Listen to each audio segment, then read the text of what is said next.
오늘 말씀의 제목은 그리스도인의 자유, 권리 이런 제목으로 말씀 나누기를 원합니다. 우리가 계속해서 고린도전서를 읽고 가고 있는데요. 고린도전서는 크게 세 부분으로 나눠서 설명할 수가 있습니다. 1장부터 4장까지는 그 고린도 성도들이 갖고 있는 그 지혜에 대해서, 그 지혜가 얼마나 무기력한 것이고 하나님과 상관없는 것들인가 라는 것에 대해서 이야기를 합니다. 그 지혜를 따름으로 말미암아서 교회가 분열되고 있는 상황이기 때문에 이것은 굉장히 시기적절한 것이고, 또 5장과 6장에서는 교회 내 안에서 성적 타락이 발생하게 되고 또 교회 안에 계파 간의 다툼이 있고 분열하게 되었음을 언급을 하고 있습니다. 그리고 7장부터 16장까지는 고린도 교회 교인들이 바울 선생에게 어떤 문제들에 대해서 질문을 하였고 그 질문에 대한 답을 하는 형식으로 기록되어 있습니다. 그러니까 7장부터 16장까지는 매우 구체적인 사건이 되어 있는 것이고 그들이 보낸 그 편지는 우리가 볼 수 없기 때문에 이 말씀을 이해할 때에 그들이 무엇을 주장하고 있는가를 먼저 파악을 해야 되고 그 주장에서의 오류가 무엇인지를 바울이 지도하고 있는가, 이런 관점으로 말씀을 보셔야 된다는 것입니다. 그래서 7장부터 우리가 지난주에 보았던 7장에서 고린도 성도들이 오해한 것이 무엇입니까? 결혼 생활에 있어서 두 부부 간의 성생활이 하나님이 보시기에 범죄한 것이다. 영은 선하고 육은 악하니까 분명히 부부간이랄지라도 성관계하는 것은 옳지 않다 라고 하면서 다른 성도들에게, 결혼하고 있는 성도들에게 너희 결혼을 그만두고 이제 파기해라 라고 하면서 그들을 독촉했습니다. 그것에 대해서 7장에서 지적하면서 독신이든 결혼이든 하나님의 그 은사로 받아들여야 되는 것이고, 그래서 하나님이 부르신 그 현장 그대로에서 하나님의 영광을 드러내는 방편이 무엇인가, 이것을 7장에서 설명을 했었습니다. 이제 8장에서부터 10장까지는 한 주제로 설명할 수가 있어요. 우상에게 바쳐진 재물을 과연 어떻게 해야 될 것인가, 그것을 먹어도 되는가 아니면 먹지 말아야 될 것인가, 이 문제를 바울이 설명을 하고 있습니다. 그런데 특이한 것은 아주 간단한 문제처럼 보여지는데 이것에 대해서 무려 3장에 걸쳐서 설명하고 있고요. 11장 1절에서는 이것을 결론 짓고 있는 것을 우리가 볼 수가 있습니다. 오늘은 우리가 8장까지만 볼 건데요. 왜 바울이 이렇게 우상에게 바쳐진 재물을 먹는 문제에 대해서 이렇게 길게 쓰고 있는가, 이 부분에 대해서 우리가 한번 먼저 생각을 해봐야 되는 것이죠. 사실은 예루살렘 교회에서 우상에게 바쳐진 재물에 대해서는 단호히 금지시켰습니다. 사도행전 15장 29절 말씀 보시면 우상의 재물과 피와 목매어 죽인 것과 음행을 멀리할지니라. 이에 스스로 삼가면 잘되리다 평안함을 원하노라 하였더라 라고 되어 있습니다. 분명히 예루살렘 교회에서 공식적으로 3가지를 금했어요. 그 중에 한 가지가 바로 우상의 재물을 먹으면 안 된다 라고 분명히 선언을 했습니다. 그러니까 이미 교회법으로 정해진 것이죠. 그래서 이 문제는 아주 쉽습니다. 그냥 먹지 말라 하면 끝나는 문제예요. 그런데 바울이 이상하게도 이 단순해 보이는 문제를 굉장히 길게 설명하고 있고 그 안에서 또 다른 주제들이 등장하고 있습니다. 바울이 왜 이런 방식을 택하지 않고 법이 이러니까 안 하면 돼 이렇게 설명하지 않고 왜 이렇게 구구절절 설명을 하고 있을까요? 바울의 관심은 굉장히 목회적입니다. 목회적이라는 것은 어떤 흑백 논리로 무엇인가를 판단하지 않아요. 고린도 교회 성도들의 상황이 무엇인지를 정확히 이해하고 있고 그들이 무엇 때문에 오류를 느끼고 혼란을 느끼는가, 이것을 분명히 밝혀주기를 원하고 있다는 것이죠. 그런데 한국교회 성도들은 흑백 논리에 굉장히 찌들어 있습니다. 그래서 무엇인가 물으면 하나님이 이것을 해라고 할까요? 하지 말아야 할까요? 이런 관점으로 바라봐요. 그러니까 신자가 살아가면서 내 인생에서, 내 가정에서, 내 어떤 삶에서 내가 하나님을 영광을 어떻게 드러낼 것인가에 대한 고민이 없는 것이죠. 이 고민은 누가 하면 되는 것입니까? 목사가 하면 되는 것이고, 목사에게 맞습니까? 틀립니까만 가지고 나와서 말하는데 우리는 매우 익숙합니다. 다 알면서도 자기가 자녀를 잘못 양육하고 있고 자신의 삶이 하나님과 무관하게 살고 있는 걸 여러분들이 모르지 않아요. 다 압니다. 그런데 그것을 절대로 하나님 앞에서 정직하게 서지 않는 것이죠. 그런 방식으로 서는 자들이 바로 고린도 교회 성도들이고 바로 우리들입니다. 이런 고린도 성도들에게 바울은 매우 목회적으로 접근을 하고 있습니다. 신학적으로 이것이 무엇이 문제이고 그들이 생각하는 바가 무엇이 오류가 있는가를 아주 소상히 밝힘으로 말미암아서 그리스도께서 우리에게 베푸신 사랑이 무엇인가를 그들에게 적용하는 방식을 택하고 있는 것입니다. 그래서 바울은 지나칠 정도로 아주 단순해 보이는 문제를 구구절절 3장에 걸쳐서 설명하고 있는 것입니다. 그러니까 바울이 목회적인 것을 우리가 닮아 있어야 되는 거죠. 사실 저도 이게 굉장히 숙제인데요. 바울처럼 성도들의 그 상황과 모든 처지를 다 이해해서 하려면 굉장히 피곤합니다. 또 성도들이 죄성이 있기 때문에 자신의 상황을 포장해서 가져와서 팩트가 무엇인지를 알기가 굉장히 어렵습니다. 굉장히 교묘하게 말을 자기에게 필요한 말만 하기 때문에 어떤 상황에서 지금 이런 판단을 했는지 이해가 안 되는 경우가 굉장히 많아요. 그래서 그런 것을 다 간파해내고 그들에게 대해서 목회적으로 오류가 무엇인지를 지적해내는 것은 굉장히 힘든 작업입니다. 그런데 바울은 이 방식을 채택하고 있는 것입니다. 바울이 왜 이렇게 하고 있습니까? 하나님께서 우리를 그렇게 사랑하셨어요. 그냥 단순하게 우리의 죄를 용서하시고 구원받았다, 선언하면 끝나는 문제가 아니라 당신의 아드님을 우리에게 내어주시고 우리와 똑같은 인간 되게 하셔서 인간의 삶이 무엇이고 인간의 처지가 무엇인지 그 자리에 직접 와서 보시고 경험하시고 우리의 모든 상황을 이해하시고 우리에게 입증까지 해주시면서 당신의 사랑을 보이셨단 말이죠. 이렇게 보이셨는데 하나님의 사랑에 대해서 우리가 아주 단순하게 흑백 논리로 내가 생각하기에 고민스러우니까 특정 누군가에게 묻는 것은 아주 교만한 행동입니다. 하나님의 말씀을 그렇게 단순하게 보는 것은 굉장히 위험한 거예요. 바울은 이것을 알기 때문에 고린도 성도들의 질문에 대해서 낱낱이 소상하게 밝히고 있고 그들에게 그들의 오류를 하나하나 다 짚어주고 있는 것이죠. 얼마나 오랜 시간이 걸렸겠습니까? 지금처럼 뭐 전화가 발달된 것도 아니고 서신을 보내면 또 받아야 되고 그 오는 기간이 있었을 것이고 또 보냈을 때 얼마나 많은 이야기들을 써야 되는데 함축적으로 압축적으로 그 서신에 비용이 비쌌을 거 아니겠습니까? 그 비싼 종이 위에 그것을 써서 보내야 되는 그런 바울의 심정, 이것이 한 단어 한 단어에 다 들어가 있는 것입니다. 그런 점에서 우리가 바울의 권면에 대해서 우리가 깊이 받아들이셔야 되는 것이죠. 바울이 정말 고린도 성도들에게 무엇을 지금 이야기를 하고 있는 것이고 그것이 과연 바울이 지적한 그 문제가 저와 여러분들에게는 자유한 것인가, 이 부분에 대해서 말씀을 면밀히 소상히 살피셔야 된다는 것이죠.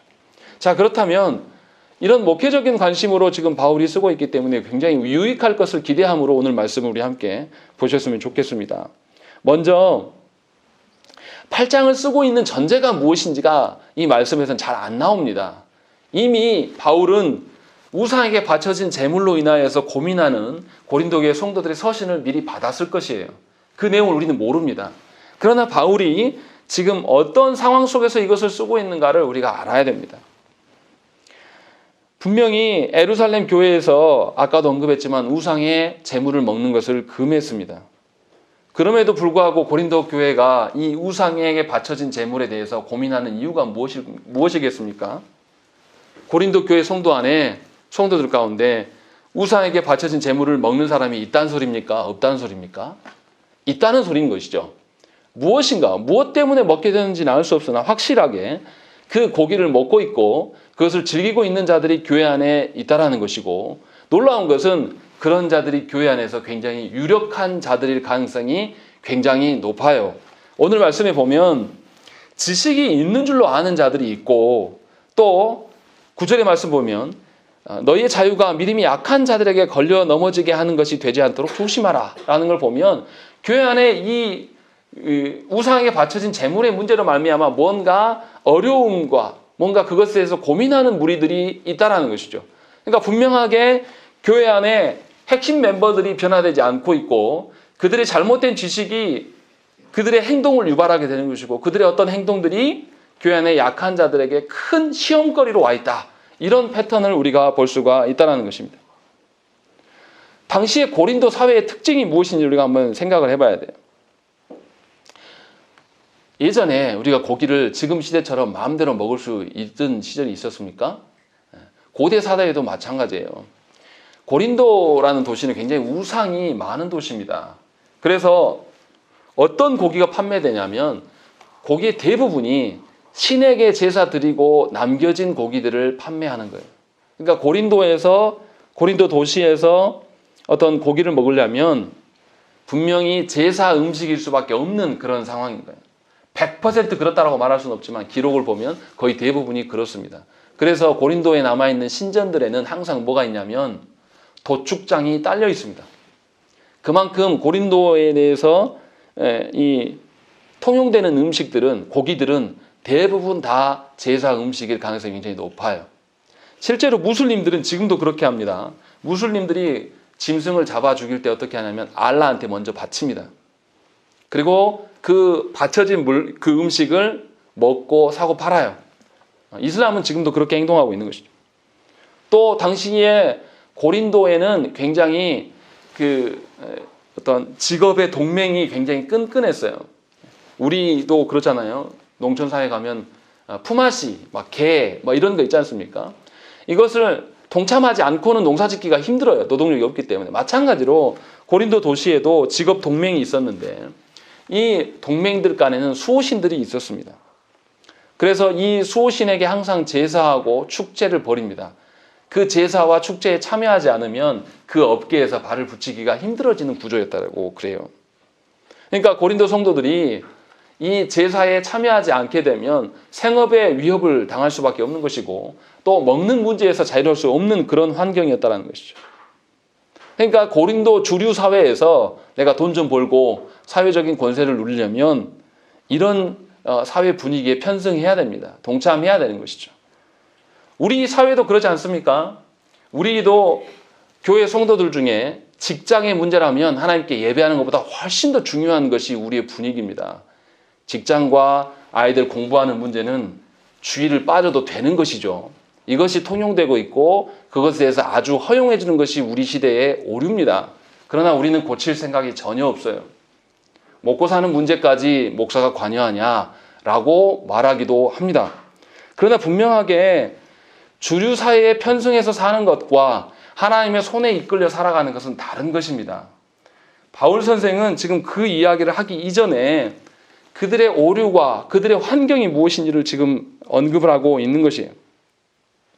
이러한 상황 속에서 고린도 성도들이 놓여져 있기 때문에 이들은 혼란이 있을 수밖에 없습니다. 우리 사회가 얼마나 경제관념이 투철합니까? 직장이면 어떤 것보다 중요하죠. 결혼을 선택할 때도 직장을 보니까 그만큼 중요한 사회가 되어버린 것이죠. 그래서 돈의 문제가 신앙의 문제도 좌우할 만큼 우리 사회가 고린도 교회 사회하고 크게 다르지 않는 것입니다. 그런데 지금 교회 안에 어떤 자들이 생겨났냐면 성령께서 말씀을 깨닫게 하셔서 자신들이 하나님에 대한 지식들을 갖게 되었다라고 주장하는 사람들이, 그러니까 하나님 말씀 좀 깨달은 사람들이죠. 이 사람들이 뭐 하기 시작하냐면 우상 숭배에게 바쳐진 제물들을 자유롭게 먹어도 된다라고 주장하기 시작했습니다. 분명히 예루살렘 교회에서는 하지 말라라고 이야기했는데 고린도 교회에서는 이것을 허용하고 있고 괜찮다. 이것을 막는 것은 율법주의다라고 말하면서 이렇게 주장을 했습니다. 이들이 왜 이렇게 생각하게 됐냐면 우리가 믿는 하나님만이 유일신 하나님이시고 그 하나님만 존재하시는 분이고 나머지 신들은 허상이다. 실존하지 않는 신이기 때문에 실존하지 않는 그 신에게 제물을 바치는 것이 무슨 이게 죄냐? 의미 없는 거다. 우리는 자유할 수 있다라고 분명하게 생각을 했다는 것이죠. 그래서 그들은 우상에게 바쳐진 제물에 대해서 자유롭게 먹고 그것에 동참했습니다. 그런데 안타깝게도 교회 안에는 약한 자들이 존재했어요. 아까 말씀드린 것처럼 9절에도 나오는데요. 이 약한 자들은 과거에 우상 숭배를 했던 경험이 있는 자들입니다. 그러니까 그 자기가 해왔던 방식에서 자유롭지 않은 자들이에요. 우리도 그렇지 않습니까? 예수 믿어도요. 말씀에서 이렇습니다 라고 바꾸십시오 라고 권면해도 자기가 해왔던 방식 절대 안 버립니다. 그것에 대해서 말씀과 자기가 해왔던 관행과의 싸움이 일어나면요. 말씀이 밀리는 현실을 굉장히 많이 봅니다. 목사 모임에서도 그래요. 성경대로 우리를 개혁해 가자 해서 우리가 개혁주의를 표방하는 것이 우리 교단의 모습이고 우리가 주장을 합니다. 그런데 놀라운 것은 개혁주의가 아니에요. 그냥 자기가 해왔던 방식들을 강요하고 그것이 정답이라고 말하는 것이 우리 교계의 풍토입니다. 그러나 분명히 성경에서는 그것을 거부하고 있어요. 분명히 그렇게 하면 안 될 것들을 우리에게 말씀하고 있는 것입니다. 교회 안에서 이처럼 연약한 자들이 존재할 때는 의미가 달라지는 거예요. 이들의 자유를 주장하는 것, 이들이 지식에 근거하여서 자유를 주장하는 것이 자신들에게 적용하는 것에서 자유할 수 있으나 공동체 전체를 봤을 때는 분명하게 또 다른 문제를 유발할 수밖에 없다라는 것입니다. 그래서 바울이 이것을 지적하고 있는 것, 그리스도인의 자유가 어떠해야 되는가, 이것을 지적하고 있는 내용이 오늘 말씀의 내용입니다. 그래서 분명히 바울이 우상에게 바쳐진 제물에 대해서 어떻게 해야 된다라는 것을 오늘 8장에서는 잘 말하지 않아요. 10장에 가면 명확하게 밝힙니다.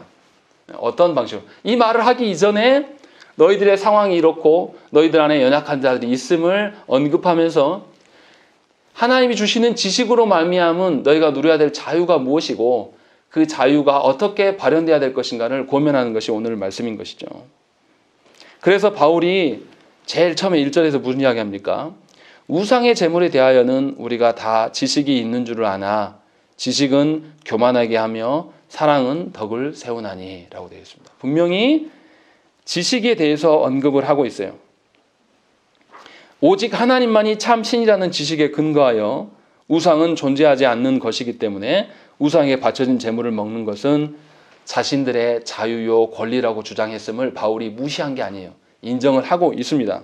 그런데 문제는 뭐냐면 이들의 그 지식에 근거한 자유가 그 권리가 교만하게 만들고 있다. 지금 그 이야기를 하고 있는 것이죠.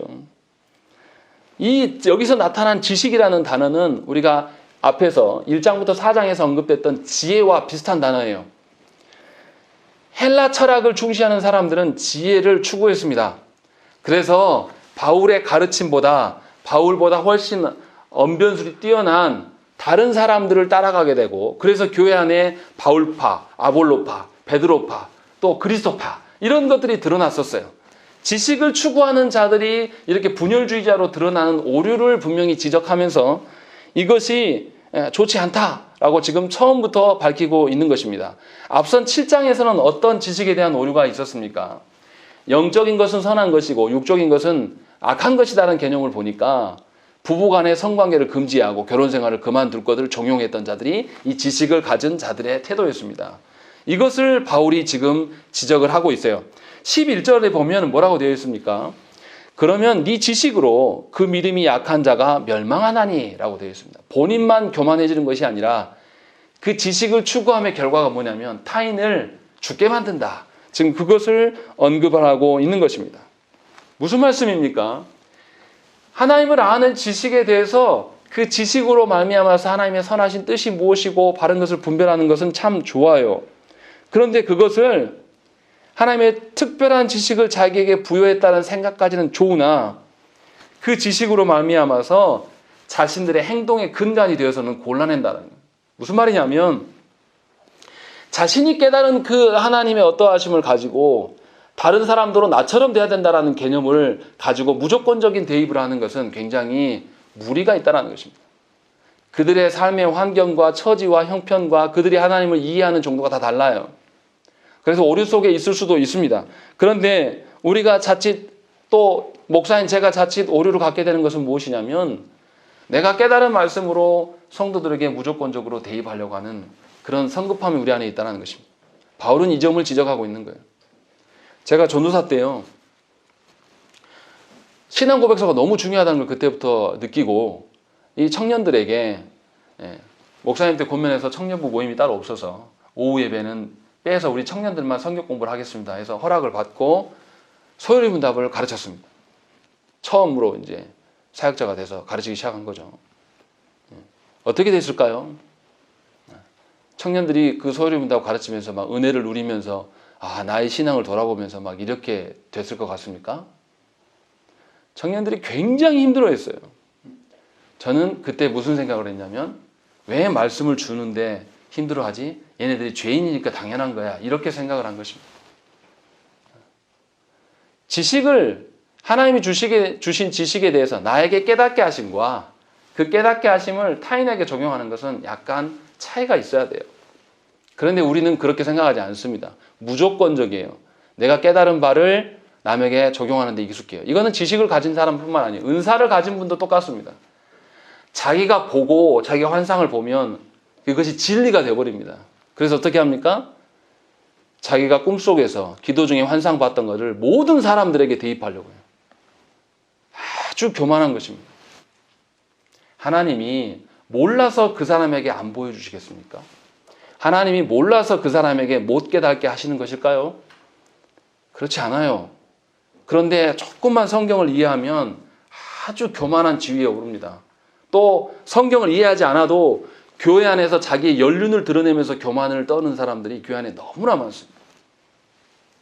하나님은 분명히 살아계셔서 나뿐만 아니라 모든 영혼들에게 관여하시는 하나님이세요. 그것을 잊어버리면 자기가 알고 있는 그 알량한 지식으로 모든 성도들을 판단하고 정죄하는 일에 서게 된다는 것이죠.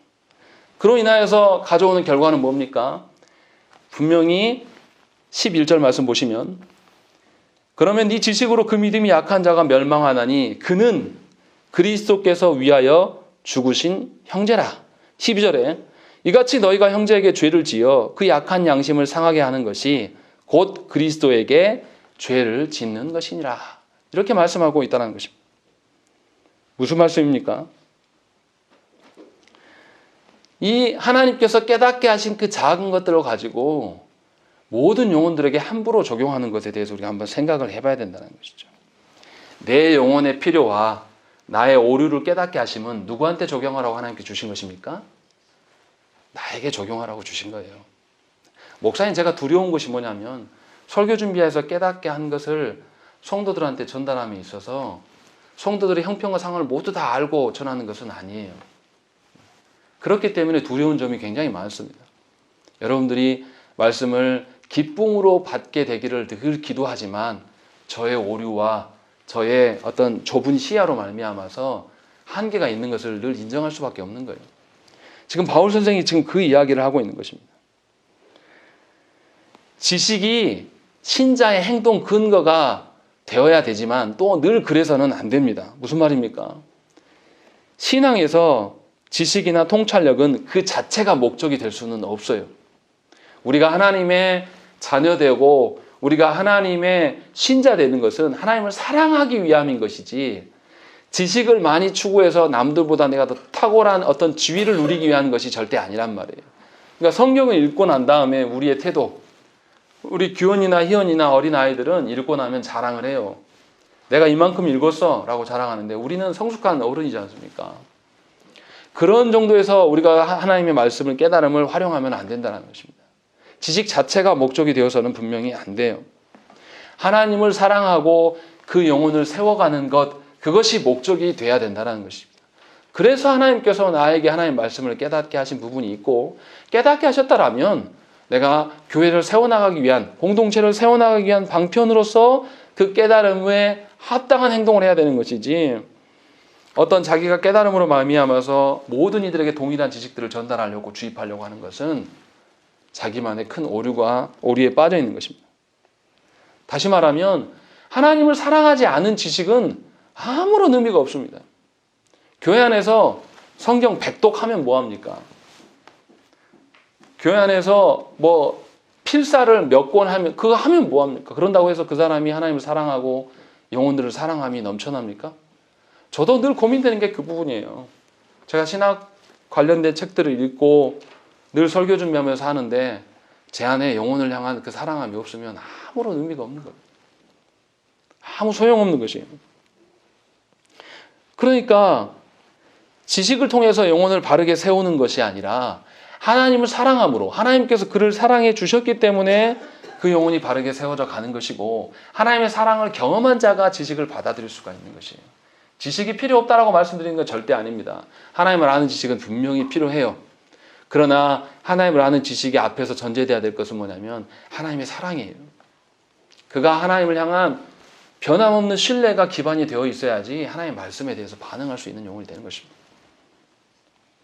그래서 하나님을 사랑하는 사람이 다른 사람을 사랑할 수가 있는 것입니다. 지식이 있다고 해서 다른 사람을 사랑하는 것은 아니에요. 그렇기 때문에 분명히 바울 사도는 그 이야기를 하고 있는 거죠. 그래서 3절에 누구든지 하나님을 사랑하면 그 사람은 하나님도 알아주신다, 이렇게 말씀하고 있는 것입니다. 이어지는 4절부터 6절에서는 그 고린도 성도들이 지식을 어떻게 적용해야 될 것인가를 이야기합니다. 고린도 성도들이 오직 하나님만이 유일한 신이시기 때문에 우상들로 대변되는 다른 신들은 아무런 실체가 없다, 이렇게 말한 것에 대해서 바울도 인정하고 동의합니다. 하지만 유일신이신 하나님과 신자들과의 관계가 더 중요한 것을 밝히고 있습니다. 신자는 하나님께서 창조해 주시고 구속해 주셔서 존재한 자들이에요. 그러니까 하나님의 긍휼과 사랑 없이는 존재할 수 없는 자들이란 말이죠. 그러니까 신자는 하나님을 위해서 존재하는 것이 마땅한 것이고, 하나님이 베푸신 사랑으로 존재되어지는 것이 경험되어지는 자라는 것이죠. 그러니까 내 안에 사랑이 없고 하나님의 긍휼하심이 내가 느껴지지 않은 거라면 내가 굉장히 영적으로 문제가 있는 상태임을 깨달으셔야 돼요. 다시 말하면 내가 하나님의 사랑을 못 느끼는데 누구를 변화시킵니까? 누구를 권면합니까? 이거는 말도 안 되는 이야기예요. 누군가를 바르게 지도하고 권면하고 싶으면 그 사람을 향한 긍휼의 마음이 있어야 돼요. 예수께서 목자 없는 무리들을 보면서 불쌍히 여기시는 그 마음을 우리께 달라고 하나님께 구해야 되는 거예요. 그 사람이 나에게 잘하고 내가 가르친 대로 반응하기 때문에 그 사람을 사랑하는 것은 하나님의 사랑이 아닙니다. 그 사람의 태도나 그 사람의 상황이 어때든지 간에 변함없이 그 영혼이 불쌍해 보이고 하나님의 사랑이 필요로 보이고 그 정말 하나님의 사랑을 전달하고 싶다, 이런 마음이 있을 때에 움직여야 되는 거예요. 그거 없이 무조건적인 말씀을 들이대는 것은 큰 오류이고 우리의 교만인 것입니다. 바울 사도는 지금 그 이야기를 하고 있는 거예요. 분명히 그들이 주장했던 지식에 대해서 부인하지 않아요. 그들이 말하는 자유에 대해서 인정을 하고 있으나 그 자유를 활용함에 있어서는 반드시 그리스도의 사랑을 기반으로 해야 된다, 이것을 언급을 하고 있습니다. 그래서 고린도 성도들이 하나님을 아는 지식, 그 하나님을 아는 조그만 지식을 사용하는 그 자유, 권리, 이런 것들을 주장할 것만이 아니라 자신이 그리스도께 받은 사랑의 빚진 자임을 분명히 알아야 된다는 것이죠. 하나님의 사랑으로 말미암아서 자기가 존재케 되었기 때문에 이것을 기반하지 않고는 어떤 영혼도 대할 수 없다라는 것이 먼저 전제될 것들을 이야기를 하고 있는 것입니다. 그래서 7절 말씀은 1절과 전혀 다른 이야기를 합니다. 1절에는 우리가 다 지식이 있는 줄 아나, 이렇게 이야기했으나 7절에서는 뭐라고 합니까? 우리가 읽겠습니다. 7절 읽겠습니다. 시작. 그러나 이 지식은 모든 사람에게 있는 것은 아니므로 어떤 이들은 지금까지 우상에 대한 습관이 있어 우상의 재물을 알고 먹는 도로 그들의 양심이 약하여지고 더러워지느니라. 예, 분명히 바울 선생은 1절에서의 지식을 언급한 것과 7절에서의 지식을 언급하니 달라요. 왜 이렇게 말합니까? 성경에서 안다라는 의미가 뭡니까? 단순히 정보적인 지식을 내 어떤 이성에 축적하는 것이 아는 게 아니에요. 성경에서 아는 것은 나의 지, 정, 의가 다 반응한 것입니다. 다시 말하면 아까 제가 지식을 이야기할 때 하나님의 사랑이 먼저 전제된다는 것은 뭐냐면 하나님의 지식으로 말미암아서 그것에 내 정서가 반응을 해야 돼요. 그리고 반응된 정서가 내 의지를 발현시키는, 이것이 하나님을 아는 거예요. 여기까지 갔을 때. 그러니까 어떤 영혼을 바라봤을 때에 변화되지 않는 영혼이 있으면 안타깝고 그 영혼을 어떻게 도와주고 싶은 마음 분명히 있어요. 그런데 그 영혼을 정말 하나님 주신 사랑으로 그에게 접근해야지, 그게 아니고 그 안타까움만으로 접근하면 서투른 결과를 가져올 수가 있다는 것입니다. 그래서 지금 바울 선생이 이야기하는 것은 교회 안에 약자들이 있는데 그들이 아직도 우상 숭배하는 것에 참여하는 것에 효능이 있다라고 믿는 자들이 있다라는 거예요. 그런 자들에게는 우상에 참여하는 것에 대해서 금지시키고 그 사람들에게 자유를 이야기할 것이 아니라는 거예요. 더 쉬운 이야기는 뭐냐면 지금 중고등부 아이들에게 연약한 게 뭡니까? 중고등부 아이들에게 연약한 것은 어떤 뭐 핸드폰이라든지 아니면 게임 중독이라든지 또 어떤 뭐 성에 대한 관련된 거 이런 것들에 대해서 약한 시기예요. 그런 시기에 있는 자들에게 하나님이 너를 지키시니까 자유케 하실 것이다. 마음대로 해라. 이렇게 하지 않지 않습니까? 지금 그런 뉘앙스로 지금 이야기를 하고 있는 것이죠. 분명히 하나님 주신 자신의 직접 확신이 감정적으로 완전히 동화되지 않았다라면 양심이 약해지고 더러워질 수 있음을 분명하게 이야기를 하고 있는 것이죠. 그래서 과거의 우상숭배 자리로 다시 돌아갈 수도 있다. 그렇기 때문에 그들 앞에서 너희가 우상숭배의 자리에 가고 우상숭배의 재물들을 마음대로 먹는 것이 너희들의 자유를 활용할 수 있는 권리가 아니다. 지금 그 이야기를 하고 있는 것입니다. 다시 말하면 저와 여러분들이 하나님의 말씀을 깨달아도 깨달은 말씀 앞에서 내가 굴복되어져서 내 정서가 내 판단에 의한 정서가 아니라 하나님의 판단과 하나님의 지식에 의한 정서로 변화되고 그리고 그것으로 말미암아서 내가 정말로 하나님의 말씀대로 이제 살아야 되겠다라는 어떤 의지가 발현되지 않는 이상은 멈추고 하나님께 구하라는 것이에요. 멈추고 하나님 앞에서 자신의 변화됨을 먼저 구해야 될 것들을 이야기를 하고 있는 것입니다. 8절에서 무슨 이야기합니까? 8절 읽겠습니다. 시작. 음식을 우리를 하나님 앞에 내세우지 못하나니 우리가 먹지 않는다고 해서 더 못 사는 것도 아니고 먹는다고 해서 더 잘 사는 것도 아니니라. 예, 바울 선생이 지금 지식 있는 자들에게 무슨 이야기 하냐면 너희가 그 우상 숭배에 바쳐진 재물에 대해서 자유하면 뭐하고 자유하지 않으면 뭐 할 거냐. 이거 아무도 중요하지 않다. 우리의 살고 죽음은 하나님의 손에 있는 것 아니냐. 지금 이야기하면서 너희들의 자유와 권리를 주장하는 것이 도리어 교회 안에 약한 자들에게 큰 시험거리가 될 수 있음을 언급을 하고 있는 것입니다. 그래서 9절에 그런즉 너희의 자유가 믿음이 약한 자들에게 걸려 넘어지게 하는 것이 되지 않도록 조심하라 라고 권면하고 있는 것입니다. 신자는 교회 공동체 안에서 존재하는 자들이에요. 그래서 우리의 종교개혁 선배들은 교회는 신자의 어머니다 이렇게 표현을 했습니다. 어머니 품 안에 있을 때의 신자는 자라가고 성장할 수 있어요. 생명력이 풍성해지는 것이죠. 그러면 우리가 공동체로 머물러야 되는 것은 어떤 방식으로 머물러야 되겠습니까? 그리스도께서 우리를 자신을 내어주시는 그 방식대로 우리 역시도 내가 권리 주장할 수 있고 자유를 누릴 수 있는 것이 있음에도 불구하고 내가 그것을 포기하는 방식으로 공동체를 이뤄가야 된다는 것이죠. 그러니까 교회가 평균을 이뤄가야 되는데 약한 자들을 중심으로 인하여서 교회가 무엇인가를 결정하고 항상 그 중심으로 살아가야 됩니다. 제가 말씀드리는 것을 오해하면 안 돼요. 신앙이 좋지 않고 신앙이 연약한 자를 중심으로 모든 걸 결정하다. 이 말이 아닙니다. 하나님의 말씀의 기준대로 가야죠. 그러나 아직 실행함이 더딘 자들을 기다려줄 수 있어야 되는 것이고 그들에게 그냥 기다리는 것이 아니라 그들이 하나님의 말씀대로 살 수 있도록 적극 우리가 돕고 격려해야 될 필요가 있다는 것입니다. 그것을 지금 바울 선생이 이야기를 하고 있는 거예요. 그래서 분명히 내가 깨달은 말씀이 다른 사람의 올무가 되지 않도록 하나님께서 나에게 주신 자유와 권리가 다른 사람들의 넘어짐이 되지 않도록 잘 활용할 것들을 권면하고 있는 것입니다. 약한 자를 넘어지게 하는 것은 곧 멸망케 한다라고 아주 심하게 이야기를 하고 있어요. 그리고 이것은 그리스도의 죽으심을 무의미하게 만드는 것이다 라고까지도 권면하면서 이야기를 하고 있는 것입니다.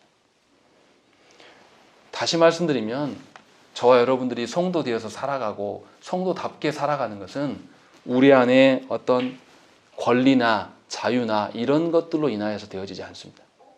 여러분들이 하나님의 자녀로서 하나님의 능력을 힘입고 하나님의 앞에서 주시는 자유를 만끽하며 살아가기 때문에 우리가 성도답게 지탱되는 것이 아니라 삼위 하나님의 긍휼하심으로 말미암아서 삼위 하나님의 돌보심으로 말미암아서 우리가 존재하는 것이기 때문에 내가 그렇게 존재하는 것처럼 다른 사람들도 그런 방식으로 존재할 수 있도록 그들에게 배려해야 된다는 것입니다. 그것이 그리스도인들의 자유예요. 권리예요. 그러니까 그리스도인들의 자유와 권리는 나만의 자유가 아니라 공동체적인 자유인 것이고 공동체적인 권리일 수밖에 없는 것입니다. 마태복음 25장 45절에 이에 임금이 대답하여 이르시되 내가 진실로 너희에게 이르노니 이 지극히 작은 자 하나에게 하지 아니한 것이 곧 내게 하지 아니한 것이니라 하시리니 이렇게 말씀하는 것이죠. 예수님이 직접 말씀하시면서 작은 자를 위하여서 행하라 라고 분명하게 말씀하고 있는 것입니다. 히브리서 6장 6절 말씀 더 심각하게 말씀하십니다. 타락한 자들은 다시 새롭게 하여 회개하게 할 수 없나니 이는 그들이 하나님의 아들을 다시 십자가에 못 박아 드러내놓고 욕되게 함이라 라고 있는 것이죠. 그러니까 약한 자들을 시험지게 하고 넘어지게 해서 하는 것은 예수 그리스도에게 범죄하는 것이고 예수 그리스도에게 범죄하는 것은 다시 돌이킬 수 없는 자가 된다 라고 분명하게 이야기를 하고 있는 것입니다. 그러니까 저와 여러분들이 하나님께서 깨닫게 하심으로 우리에게 부여된 자유와 권리를 활용함에 있어서 우리는 늘 공동체를 생각을 해야 됩니다.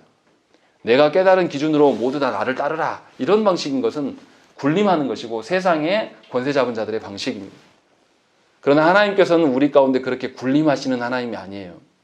하나님은 우리의 창조와 구원과 우리의 종말까지도 이미 다 예비하시고 수고하셨음에도 불구하고 우리에게 강압적으로 대하지 않으십니다. 스스로 우리의 의지가 발현될 수 있도록 도우시고 우리가 발현되도록 기다려주시는 하나님이에요. 그렇기 때문에 우리가 교회로 존재되어 있고 저와 여러분들이 사람 노릇을 하면서 살아가고 있는 것입니다. 그러니까 믿는 형제를 돌보는 것은, 믿는 형제를 사랑하는 것은 자유가 아닙니다. 어떤 자유에 근거한 신자의 삶이 아니라는 것이죠. 분명히 우리가 행하기 전에 고려해야 될 것은 하나님께서 깨닫게 해주신 나의 자유와 권리를 내가 정말로 이타적으로 쓰고 있는가, 그래서 공동체의 하나됨으로 내가 활용하고 있는가를 분명하게 생각을 해봐야 된다는 것이죠. 다시 말하면 목양은요 고압적이고 율법적인 것이 아닙니다. 착각하시면 곤란해요. 저도 그런 사람이라 굉장히 고압적이고 뭔가 권위적인 것을 좋아하는 사람이라 늘 한계에 봉착합니다. 그러나 그리스도께서, 성령 하나님께서 우리 가운데 목양하시는 방편은 그런 방식이 아니에요.